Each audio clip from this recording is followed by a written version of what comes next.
విద్యా వ్యవస్థలో మరి ముఖ్యంగా పేద విద్యార్థుల మీద రేవంత్ రెడ్డి ప్రభుత్వం చేస్తున్న కుట్రల మీద ఏర్పాటు చేసిన ఈ ప్రత్యేక అత్యవసర మీడియా సమావేశానికి వచ్చిన మీడియా మిత్రులందరికీ కూడా మరొకసారి నమస్కారం. జై తెలంగాణ. మిత్రులారా, ఈరోజు కేసీఆర్ గారి పాలనలో గత 10 సంవత్సరాల్లో 300 నుండి దాదాపుగా 1000 గురుకులాలను ఏర్పాటు చేసి 7 లక్షల మంది నుంచి 10 లక్షల మంది విద్యార్థులకు నాణ్యమైన అంతర్జాతీయ స్థాయి ఇంగ్లీషు విద్య మరి ఇవ్వబడితే, ఈరోజు 9 నెలల క్రితం గద్దెనెక్కిన రేవంత్ రెడ్డి కాంగ్రెసు ప్రభుత్వం ఈ గురుకుల విద్యాలయాల్ని పూర్తిగా శిథిలం చేసే కుట్ర చేస్తున్నది అన్నారండి. కుట్ర చేస్తున్నది. ఇది నిన్న ఎస్సీ గురుకులాల్లో ప్రత్యేకించి ఈ కుట్రల్లో పూర్తిగా సమిధలవుతున్నది ఎస్సీ వర్గాలకు చెందిన విద్యార్థులు, మరి ఇతర వర్గాలకు చెందిన విద్యార్థులు. నిన్న ఎస్సీ గురుకులాల్లో రాత్రికి రాత్రే 2000 మంది ఉపాధ్యాయులను డ్యూటీల నుంచి తొలగించారు. దీంట్లో పార్ట్ టైం ఉపాధ్యాయులు ఉన్నారు, గెస్ట్ లెక్చరర్లు ఉన్నారు, సబ్జెక్ట్ అసోసియేట్స్ ఉన్నారు, అసిస్టెంట్ కేర్ టేకర్స్ ఉన్నారు, ఎలక్ట్రీషియన్లు ఉన్నారు, ఇంకెందరో ఉన్నారు. వీళ్ళందరూ కూడా ఈరోజు రోడ్ల మీదకి వచ్చిండ్రు. వీళ్ళ కుటుంబాలన్నీ కూడా రోడ్ల మీద పడ్డాయి. వీళ్ళందరి నియామకం కూడా బోర్డుల అనుమతితోనే జరిగింది. ఆనాడు గౌరవ జగదీష్ రెడ్డి గారు సాంఘిక సంక్షేమ శాఖ మంత్రిగా ఉన్నారు. దాని తర్వాత గౌరవ కొప్పుల ఈశ్వర్ గారు సాంఘిక సంక్షేమ శాఖ మంత్రిగా ఉన్నారు. వాళ్ళిద్దరి హయాంలోనే జరిగిన బోర్డు మీటింగ్ల ద్వారానే వీళ్ళందరి నియామకాలు జరిగినాయి. వీళ్ళందరికీ ఆనాడు ప్రభుత్వం ఇంతమందికి పోస్టులు ఇవ్వలేము అని చెప్పి సొసైటీలు, ప్రభుత్వ డిపార్ట్మెంట్ కాదు సొసైటీని స్థాపిస్తే, సొసైటీలో ఉండే హెచ్ఓడీలకు, సొసైటీ చైర్మన్ అయిన మినిస్టర్కు పూర్తి అధికారాలు ఇస్తే, ఆ అధికారాలను సద్వినియోగం చేసుకుంటూ రాజ్యాంగబద్ధంగా చట్టబద్ధంగా అన్ని రూల్స్ పాటిస్తూ వీళ్ళందరినీ కూడా ఎగ్జామ్ పెట్టి, ఇంటర్వ్యూలు పెట్టి వీళ్ళందరినీ కూడా మరి అపాయింట్ చేసుకొని వీళ్ళకి ఆనరోరియం ఇస్తే, నిన్న రాత్రికి రాత్రి 2000 మంది ఉపాధ్యాయులను తొలగించారు. రేపు జాతీయ ఉపాధ్యాయ దినోత్సవం జరుపుతున్నాం. ఈరోజు 2000 మంది ఉపాధ్యాయుల నోట్లో మట్టి కొట్టింది రేవంత్ రెడ్డి ప్రభుత్వం. ఈ శాఖకు మంత్రి ఎవరో కాదు, సాక్షాత్తు ముఖ్యమంత్రే ఈ శాఖకు మంత్రి. ఈ అనాలోచిత చర్య వల్ల, ఈ కుట్రపూరితమైన చర్య వల్ల 2 లక్షల మంది ఎస్సీ విద్యార్థుల జీవితాలు రోడ్డున పడతాయి, వాళ్ళ కుటుంబాలు రోడ్డున పడతాయి. ఆనాడు కేసీఆర్ గారు ఎంతో దార్శనికతతోని, ఇంకా ఎన్నాళ్ళీ అంటరానితనం, ఎన్నాళ్ళీ అణచివేత, ఎన్నాళ్ళీ వెనుకబాటుతనం, ఎన్ని రోజులని వీళ్ళు రోడ్ల మీద మరి ఈ విధంగా ఉద్యోగాలు లేక కాళ్ళకు మరి బలపం కట్టుకొని బారిపోయేదాకా, మరి చెప్పులు అరిగిపోయేదాకా ఏ విధంగా తిరుగుతూ ఉండాలి, ఎందుకు ఈ వివక్ష అని చెప్పి ఆనాడు డాక్టర్ బిఆర్ అంబేద్కర్ గారి 125వ జయంతి నాడు ఆనాడు తెలంగాణలో గురుకులాలను పెద్ద ఎత్తున కూడా పెంచి, మరి ముఖ్యంగా డిగ్రీ కళాశాలలు పెట్టి 12వ తరగతి అయిపోయిన వెంటనే అమ్మాయిలకు పెళ్ళిళ్ళు అవుతున్నాయి. ఆ పెళ్ళిళ్ళు ఆపాలి, వాళ్ళకు కూడా మనందరి బిడ్డల్లాగానే, మనందరి చెల్లెళ్ళలాగానే వాళ్ళకు కూడా కళలు కనే అవకాశం ఉండాలి, కళలు నిజం చేసుకునే అవకాశం మనం ఇవ్వాలని చెప్పి ఆనాడు గురుకుల పాఠశాలను 300 నుంచి 1000 దాకా చేసుకొస్తే ఈరోజు మొత్తం కూడా కుప్పగొల్చిండు. ఈరోజు ఈ 2000 మందిని తీసేయడం వల్ల జరిగింది ఏదో ఇప్పుడు నష్టం జరిగింది నేను చెప్తా. మొత్తం కూడా 38 ప్రతిభా పాఠశాలలు, వీటి కోసం స్పెషలైజ్డ్ ఎంట్రన్స్ పెట్టి, రాష్ట్ర వ్యాప్తంగా ఎంట్రన్స్ పెట్టి అత్యంత ప్రతిభ ఉన్న ఎస్సీ విద్యార్థులను, బీసీ ఎస్టీ విద్యార్థులను వీళ్ళందరినీ కూడా సెలెక్ట్ చేసుకొని సెంటర్ ఆఫ్ ఎక్సలెన్స్లో పెట్టి వీళ్లకు మైక్రో షెడ్యూల్స్ తయారు చేసి వాళ్ళందరికీ చదువు చెప్పిస్తే అందులో నుంచి వేల మంది డాక్టర్లు ఇంజనీర్లు అయినరు. కానీ ఇలా వాళ్ళు డాక్టర్లు ఇంజనీర్లు కాదు కదా, ఈరోజు ప్రభుత్వం చేసిన చర్య వల్ల వాళ్ళ పశువుల కాపర్లు అయ్యే పరిస్థితి ఉన్నది. ఇది వాస్తవం. 38 సెంటర్ ఆఫ్ ఎక్సలెన్స్లు ఒక్కసారికి క్లోజ్ అయిపోతాయి. వాళ్ళందరూ కూడా ఇలా రోడ్ల మీదకి వచ్చిండ్రు. గౌలిదొడ్డి సోషల్ వెల్ఫేర్ స్కూల్ ఒకప్పుడు బందెల దొడ్డిలాగా ఉండేది. కేసీఆర్ గారు వచ్చిన తర్వాత గౌలిదొడ్డిని అంతర్జాతీయ ప్రమాణాలున్న పాఠశాలగా తయారు చేయాలని చెప్పేసి పెద్ద ఎత్తున కూడా దాని మీద ఇన్వెస్ట్ చేసి ఎయిర్ కండిషన్డ్ క్లాస్ రూములు పెట్టి బయట ఓపెన్ మార్కెట్లో అత్యంత అద్భుతంగా పాఠ్యాంశాలను బోధించే మరి ఈ పోటీ పరీక్షలకు విద్యార్థులను ప్రిపేర్ చేసే గొప్ప గొప్ప లెక్చరర్లను వాళ్ళని కాళ్ళైలబడి తీసుకొచ్చి మీరు ప్రభుత్వ పాఠశాలలో వాళ్ళ రామన్న కూడా వాళ్ళని తీసుకొచ్చి ప్రభుత్వ పాఠశాలలు దీంట్లో చెప్పండి అని చెప్పి ఆపరేషన్ బ్లూ క్రిస్టల్ అని చెప్పేసి ఒక ప్రోగ్రామ్ను 2015లో స్టార్ట్ చేస్తే 1000 మంది డాక్టర్లు అయినారు గౌలిదొడ్డి నుంచి. ఇలా గౌలిదొడ్డి అనేది మూతపడే ప్రమాదం ఉంది. మీరు నమ్ముతారో నమ్మరో, గౌలిదొడ్డిలోనే ఉపాధ్యాయులు సమ్మె చేసే పరిస్థితికి వచ్చింది. మరి రేవంత్ రెడ్డి ప్రమేయం లేకుండా జరుగుతుందా ఇది? అదేవిధంగా 24 క్రీడా పాఠశాలలు పెట్టడం జరిగింది. Handball, boxing, chess, judo, athletics, cricket, మహిళా క్రికెట్, పురుషుల క్రికెట్, ఇట్లా 24 క్రీడా అకాడమీలు పేద పిల్లల కోసం, ఎస్సీ పిల్లల కోసం పెడితే ఆ క్రీడా అకాడమీల నుంచి ఈరోజు ఉదయం నుంచి అవి బంద్ అయిపోయినాయి. ఆ పిల్లలు ఏడుస్తున్నారు.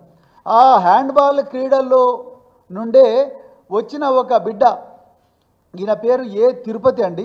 ఆ బిడ్డ ఈరోజు జోర్డాన్లో ఉన్నాడు. ఆయన ఈ జోర్డాన్ పోవడం కోసం ఈయన ఏషియన్ హ్యాండ్బాల్ జూనియర్ ఛాంపియన్షిప్కు సెలెక్ట్ అయ్యింది పిల్లగాడు.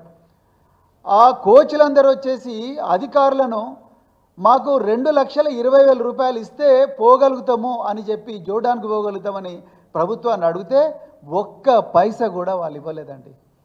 ఈరోజు గురుకులాల బడ్జెట్ 1000 కోట్లు, ఎస్సీ గురుకులం బడ్జెట్ 1000 కోట్లు. 1000 కోట్ల నుండి 2 లక్షల రూపాయలు కూడా ఇవ్వలేరా రేవంత్ రెడ్డి గారు? మీరు ఆ శాఖ మంత్రి కదా. 2 లక్షల రూపాయలు.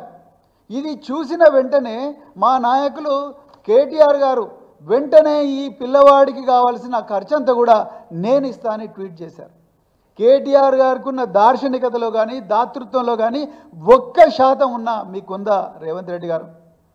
2,20,000 రూపాయలు కూడా మీరు 2,20,000 రూపాయలు కూడా ఇవ్వలేరా ఈ పేద పిల్లలకు? మరి ఎవరి కోసం పెట్టుకున్నారు బడ్జెట్?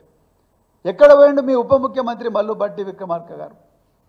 2 లక్షల కోట్ల బడ్జెట్ అని చెప్పి అసెంబ్లీలో మరి ప్రవేశపెట్టింది కదా, దాంట్లో 2 లక్షల రూపాయలు ఈ పేద పిల్లవాడి కోసం ఇవ్వలేరా? కేసీఆర్ గారు 38 సెంటర్ ఆఫ్ ఎక్సలెన్స్లు పెడితే ఆ ఫోటోలు ఇవ్వండి కొంచెం.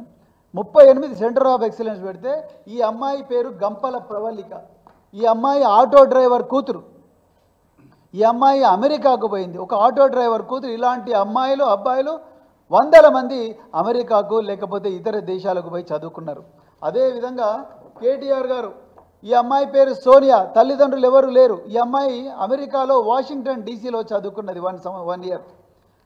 అదేవిధంగా ఆనాడు పేద పిల్లలంటే ఓన్లీ రోడ్ల మీద చెప్పులు లేకుండా నడవడం కాదు, గుర్రపు స్వారీ కూడా చేయాలి. ఉత్తర భారతదేశంలో దళితులు గుర్రాలెక్కితే వాళ్ళందరి మీద రాళ్లతో కొడుతున్నారు అగ్రవర్ణాలని చెప్పి ఆనాడు కేసీఆర్ గారు వీళ్ళకు గుర్రపు స్వారీ కూడా నేర్పించండి అని చెప్పేసి చెప్తే గుర్రపు స్వారీ ఆనాడు పేద పిల్లలకు నేర్పించినాం. ఈ పిల్లవాడు వంశీ పెద్దపల్లి నుండి ఈరోజు ఇండియన్ మ్యారిటైమ్ యూనివర్సిటీలో చదువుకొని మర్చెంట్ నావీలో పసిఫిక్ మహాసముద్రం, అట్లాంటిక్ మహాసముద్రంలో పెద్ద పెద్ద పడవల్లో క్యాడెట్గా పనిచేస్తూ ఉన్నాడు. ఇలాంటి బిడ్డలను 300 నుంచి 400 మందిని ఆనాడు కేసీఆర్ గారు ఒక్కొక్కరి మీద 4 నుంచి 5 లక్షల రూపాయలు ఖర్చు చేసి పంపించిండ్రు. ఇవన్నీ ప్రోగ్రాంలు ఇలా బంద్ అయినాయి. ఈ అమ్మాయి పేరు దర్శనాల సుష్మా, అనాథ. ఈరోజు అమెరికాలో ఒక సాఫ్ట్వేర్ కంపెనీలో మేనేజర్గా పనిచేస్తుంది. ఈమె మరి స్కై డైవర్ కూడా. ఇలాంటి బిడ్డలను 100 మందిని తయారు చేశారు. గౌలిదొడ్డి గురుకుల పాఠశాల నుండి అత్యంత పేదరికంలో ఉన్న బిడ్డల నుంచి 1000 మంది డాక్టర్లను తయారు చేసింది ఇదే సెంటర్ ఆఫ్ ఎక్సలెన్స్లో. వీళ్ళందరూ కూడా గాంధీ మెడికల్ కాలేజ్ చదువుతున్న పిల్లలు. అదేవిధంగా ఇండియన్ మ్యారిటైమ్ యూనివర్సిటీలో చదువుతున్న పిల్లలు. వీళ్ళందరూ కూడా వీళ్ళందరూ ఏమో డాక్టర్లు.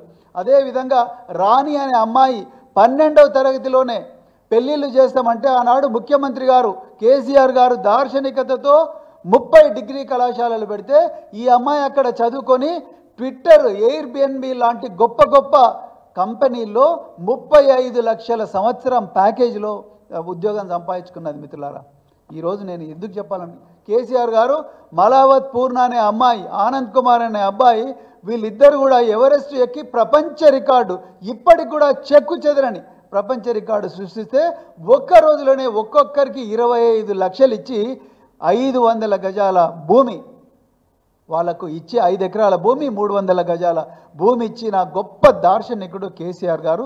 ఇవాళ రేవంత్ రెడ్డి గారు 2 లక్షల రూపాయలు కూడా ఇస్తలేడు.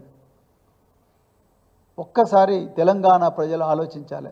ఇవాళ వీళ్ళు చేయబట్టి మరి తెలంగాణలో ఈ 2000 మంది పోయినందువల్ల క్రీడా పాఠశాలలు మొత్తం కూడా క్లోజ్ అయ్యే ప్రమాదం ఉన్నది. పిల్లలు ఏడుస్తున్నారు స్కూళ్ళల్లో ఈరోజు. అదేవిధంగా తెలంగాణకు తలమానికమైన దేశంలోనే ఎక్కడ లేని విధంగా సంక్షేమ సైనిక పాఠశాల బల్క సుమన్ గారు ఎక్కడైతే చదువుకున్నారో ఆ గురుకుల సైనిక పాఠశాలలో ఇవాళ ఆర్మీ ఆఫీసర్లు వెళ్ళిపోయినారు అక్కడి నుంచి, రుక్మాపూర్ చొప్పదండి మండలంలో. అదేవిధంగా బీబీ నగర్లో దేశంలో మొట్టమొదటిసారిగా సంక్షేమ మహిళా సైనిక కళాశాల పెడితే అందులో నుంచి కూడా మిలిటరీ వాళ్ళందరినీ వెళ్ళిపోమన్నారు. ఎందుకంటే మీకు గవర్నమెంట్ ఆర్డర్ లేదని. అసలు గవర్నమెంట్ ఆర్డర్ లేని సొసైటీ ఎట్లా వచ్చింది?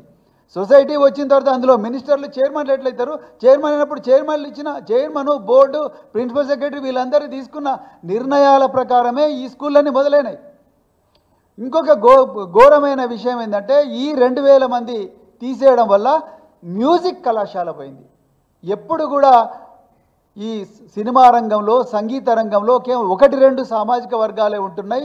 ఈ పేద సామాజిక వర్గాలు, మరి ముఖ్యంగా ఎస్సీ వర్గాలకు, ఎస్టీ వర్గాలకు, బీసీ వర్గాలకు చెందిన విద్యార్థులు ఉండడం లేదు. వాళ్ళందరికీ చిన్నగున్నప్పటి నుంచే సంగీతము, నాట్యము, సినిమా రంగము ఇవన్నీ నేర్పియాలని చెప్పేసి ఎంతో శ్రద్ధగా కేసీఆర్ గారు మ్యూజిక్ కళాశాల పెడితే, సంగీత కళాశాల పెడితే ఈరోజు ఈ 2000 మంది తీసేస్తే అది కూడా బంద్ అయిపోయింది. ఎక్కడ పోవాలి ఆ పిల్లలందరూ? రాష్ట్రం అంతా తిరిగి అత్యంత అద్భుతమైన ప్రతిభ ఉన్న విద్యార్థులను సెలెక్ట్ చేసి ఆ కళాశాలలో పెడితే ఇప్పుడు టీచర్లను తీసేసిండ్రు. అక్కడ నుంచి మ్యూజిక్ టీచర్ని తీసేసిండ్రు, డాన్సింగ్ టీచర్లను తీసేసిండ్రు, వీళ్ళందరినీ తీసేసిండ్రు. ఎక్కడ పోవాలి ఈ పిల్లలందరూ కూడా? వొకేషనల్ కాలేజెస్, గవర్నమెంట్లో board of intermediate education GO ప్రకారం వచ్చిన 37 వొకేషనల్ కళాశాలల్లో ఉండే సిబ్బందిని నిన్న రాత్రి నుంచి స్కూళ్ళకి రావద్దన్నారు. అక్కడ చదువుకున్న 1000 మంది విద్యార్థులు వాళ్ళ భవిష్యత్తు ఏంది అంటే, మా పిల్లలు గార్మెంట్ ఎక్స్పర్ట్స్ కాకూడదా? కమర్షియల్ గార్మెంట్స్ ఎక్స్పర్ట్స్ కాకూడదా? లేకపోతే వాళ్ళు టైలరింగ్ ఎక్స్పర్ట్స్ కావద్దా? వాళ్ళు ఇన్సూరెన్స్ ఎక్స్పర్ట్స్ కావద్దా? వాళ్ళు హోటల్ మేనేజ్మెంట్లో డిగ్రీలు సంపాదించుకోవద్దా? అందరూ కూడా ఎంపీసీ, బైపీసీలే చేయాలన్నా మిగతా వాళ్ళకి చేయకూడదా? వాళ్ళు చార్టెడ్ అకౌంటెంట్లు కాకూడదా? వాళ్ళు లాయర్లు కాకూడదా? వాళ్ళు ఇంజనీర్లు కాకూడదా? వాళ్ళు సినిమా యాక్టర్లు కాకూడదా? లేకపోతే వాళ్ళు మ్యూజిక్ టీచర్లు కాకూడదా? క్రాఫ్ట్ టీచర్లు కాకూడదా? అంటే అంతా మీ ఇష్టమేనా? ఈరోజు మొత్తం కూడా సోషల్ వెల్ఫేర్ గురుకుల పాఠశాలలు మొత్తం కూడా కుప్పగూలిపోయిన ఈ 2000 మందిని తీసేయడం. ఈ 2000 మంది ఎవరో కాదు, తెలంగాణలో హాస్టళ్లలో గురుకుల పాఠశాలలో చదువుకున్న బిడ్డలే. వాళ్ళు ఎంఏలు చేసిండ్రు, బిఎడ్లు చేసిండ్రు, ఎంఏడ్లు చేసి ఎక్కడ జాబ్ మార్కెట్లో జాబులు లేనందుకు ఇక్కడ వాళ్ళు వచ్చి జాయిన్ అయ్యారు. 10 సంవత్సరాల పాటు పనిచేసిండ్రు. వాళ్ళ కుటుంబాలని వాళ్ళ రోడ్ల మీద పడవా? ఎప్పుడైనా ఆలోచించినావా ముఖ్యమంత్రి? నువ్వు మీ పిల్లలకి ఇట్లయితే ఊకుంటావా? మీ బంధువులకి ఇట్లయితే ఊకుంటావా? ఈరోజు మరి తెలంగాణలో ఉండే వీళ్ళందరూ కూడా అసిస్టెంట్ కేర్ టేకర్ వ్యవస్థ. ఈరోజు డైనింగ్ హాల్స్, కిచెన్లలో విషాహారం తిని పిల్లలందరూ కూడా హాస్పిటల్ పాలవుతున్నారని చెప్పేసి కేసీఆర్ గారు ఆనాడు అసిస్టెంట్ కేర్ టేకర్ అనే పోస్టు సృష్టించి ఆ క్యాటరింగ్ అసిస్టెంట్ పోస్టుల స్థానంలో అసిస్టెంట్ కేర్ టేకర్లందరినీ పెట్టి ఆ స్కూళ్ళల్లో చదువుకున్న విద్యార్థులనే అక్కడ పెట్టి, మీరైతేనే అర్థం చేసుకుంటారు ఈ వ్యవస్థనని చెప్పి అక్కడ పెట్టి వాళ్ళందరినీ దాదాపు 7-8 సంవత్సరాల పాటు వాళ్ళందరినీ కూడా మరి అసిస్టెంట్ కేర్ టేకర్గా నియమిస్తే నిన్న రాత్రి వాళ్ళని కూడా ఉద్యోగంలోకి వెళ్ళి తీసేసిండ్రు. మరి పిల్లలు విషాహారం తింటే వాళ్ళ పరిస్థితి ఏంటి? తల్లిదండ్రులు మరి పిల్లలకు భద్రత సరిగా లేదని చెప్పి 3 షిఫ్టుల్లో వాచ్మెన్లను పెడితే ఆ వాచ్మెన్లను కూడా తీసేసిండ్రు. కరెంటు పోతుంది అప్పుడప్పుడు అని చెప్పేసి జనరేటర్లు మెయింటైన్ చేయడం కోసం, కరెంటు కనెక్షన్లు జాగ్రత్తగా చూడడం కోసం ఎలక్ట్రీషియన్లు పెడితే వాళ్ళని కూడా తీసేసిండ్రు. అంటే ఎందుకు మీకు ఎస్సీలు అంటే ఇంత కోపం? ఎందుకు మీకు ఎస్సీలు, ఈ పేద వర్గాలకు చెందిన విద్యార్థులు అంటే ఎందుకు అంత వివక్ష? రేవంత్ రెడ్డి గారు మీరు చెప్పాలి. ఎందుకు ఇంత కక్ష మీకు? అంటే వీళ్ళందరూ ఎప్పుడు పశువుల కాపర్లుగానే ఉండాలి, గొర్రెల కాపర్లుగానే ఉండాలి, బర్రెలు కాస్తూనే ఉండాలి అనే ఉద్దేశం మీకు? లేకపోతే బోళ్ళు దోముకుంటూనే ఉండాలనే అమ్మాయిలు అయితే ఏంది అసలు మీ ఉద్దేశం ఏంది? ఎందుకు మీరు అధికారులకు ఆదేశాలు ఇస్తలేరు? ఏం జరుగుతుందో మీరు చూస్తున్నారా? అసలు మీకు అర్థమవుతున్నదా? మళ్ళీ మీరే అంటున్నారు గురుకుల పాఠశాల వల్ల సంబంధాలు దెబ్బతింటున్నాయి, అవి దెబ్బతింటున్నాయి, ఇవి దెబ్బతింటున్నాయి. మళ్ళీ ఇంటర్నేషనల్ స్కూల్ అని మీరు ఒక దగ్గర పెట్టుకున్నారు, మళ్ళీ పర్టికులర్ మార్క పెట్టుకున్నాడు. ముందు ఉన్న స్కూళ్ళని బాగు చేయండి. ముందు ఉన్న గురుకుల పాఠశాలకు పక్కా భవనాలు ఇవ్వండి. ఖైదీలకు 83 రూపాయలు ఇస్తే గురుకుల విద్యార్థులకు రోజుకు 36 రూపాయలు ఇస్తున్నారు. ముందు వాటిని పెంచండి. ఈ విద్యార్థులకు ఈ పార్ట్ టైం టీచర్లందరినీ అర్జెంటుగా తీసుకోండి. వీళ్ళ జీవితాల వీళ్ళ బతుకుల్లో మన్ను పోయకండి. 2 లక్షల మంది విద్యార్థులు చదువుతున్నారు. వాళ్ళందరూ ఏం కావాలి ఇప్పుడు? వాళ్ళ గురించి ఆలోచించినా మీరు ఎప్పుడన్నా? ఈరోజు అందుకొరకే మళ్ళీ రిపీట్ చేస్తున్న మన గౌరవ కేసీఆర్ గారు మాకు ఇచ్చిన ఆదేశాల మేరకు మరి మన శంషాబాద్లో, తర్వాత మేము దేవరకొండలో కూడా ప్రతి చోట కూడా గురుకుల పాఠశాల విజిట్ చేస్తున్నాం. పూర్తిగా మరి నాశనమైన ఈ గురుకుల పాఠశాలలు. అందుకొరకే తెలంగాణ ప్రజలందరూ కూడా ఈ గురుకుల పాఠశాలను కాపాడుకోవడం కోసం అన్ని కుల సంఘాలు, అన్ని విద్యార్థి సంఘాలు, అన్ని ఏవైతే ప్రగతిశీల సంఘాలు ఉన్నాయో వీళ్ళందరూ కూడా ముందుకొచ్చి ఈ రేవంత్ రెడ్డి కుట్రల నుంచి ఈ గురుకుల పాఠశాలను కాపాడుకోవాల్సిన అవసరం ఉన్నది. ఒకప్పుడు కేసీఆర్ గారి పాలనలో ఏ విధంగా అయితే స్వర్ణయుగాన్ని చూసి ప్రపంచంలోనే అత్యంత గొప్ప స్థాయికి ఈ గురుకులాలు పోయినాయో ఆ గురుకులాలను కాపాడుకోవాల్సిన అవసరం ఉన్నది. ఈ 2000 కుటుంబాలు, ఈ 2000 ఉపాధ్యాయులు ఎవరైతే ఉన్నారో వాళ్ళందరినీ కూడా అర్జెంటుగా మళ్ళీ డ్యూటీ లోపలికి తీసుకొని విద్యార్థులకు న్యాయం చేయాల్సిన అవసరం ఉన్నది. వాళ్ళ కుటుంబాలకు కూడా న్యాయం చేయాల్సిన అవసరం ఉన్నది. రేపు జాతీయ ఉపాధ్యాయ దినోత్సవం. ఈరోజు 2000 మందిని తీసేసి రోడ్ల మీద పడేసి వాళ్ళ మీద ఘోరంగా అన్యాయం చేసిండ్రు. ఇది ఉపాధ్యాయ సంఘాలు కూడా దీన్ని అందరినీ కూడా ఈ కుట్రను గుర్తించాలని కూడా మరి నేను డిమాండ్ చేస్తూ